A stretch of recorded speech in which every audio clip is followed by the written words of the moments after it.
Unit 731, a name that sends shivers down the spine of those who know its history.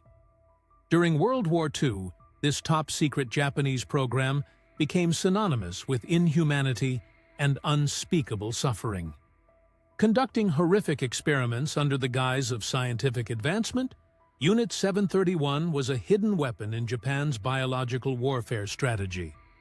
Led by General Shiro Ishii, Unit 731 wasn't just a military research facility, it was a factory of death. Located in Harbin, China, it witnessed some of the most grotesque and barbaric acts in human history. Its purpose?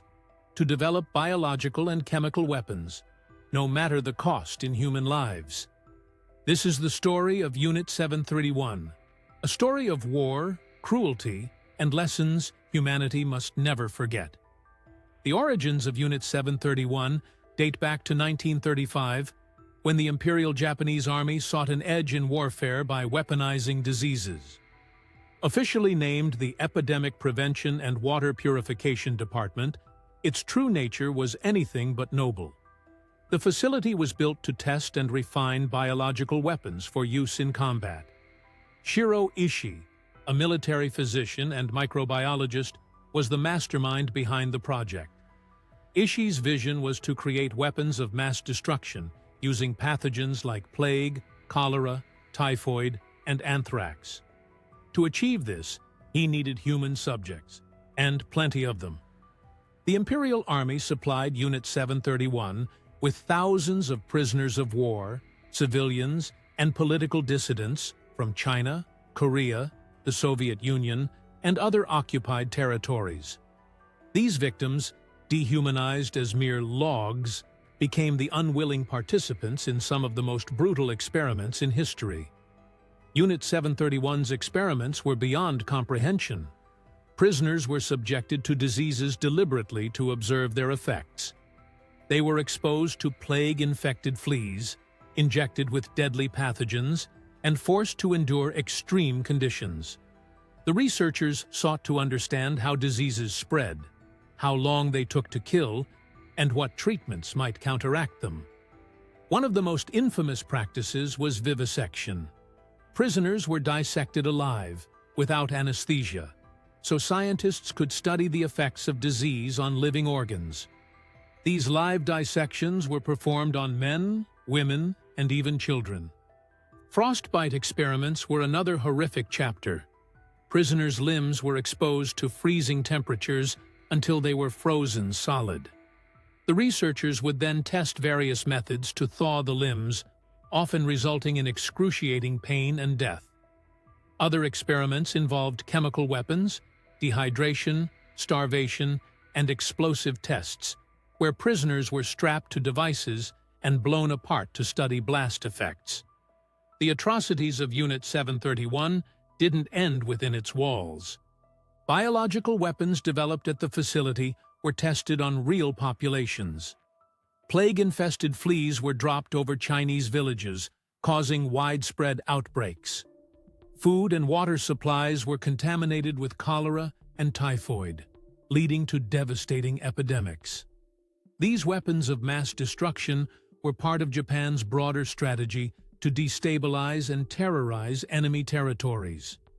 Unit 731's researchers envisioned biological weapons not just for battlefield use, but for large-scale attacks. Plans were reportedly considered to unleash plague-infected rats and fleas on the U.S. West Coast using kamikaze submarines. Fortunately, Japan's surrender in 1945 prevented these plans from materializing. As World War II drew to a close, the truth about Unit 731 began to surface. Realizing the Allied forces were approaching, the Japanese military scrambled to destroy evidence of their crimes.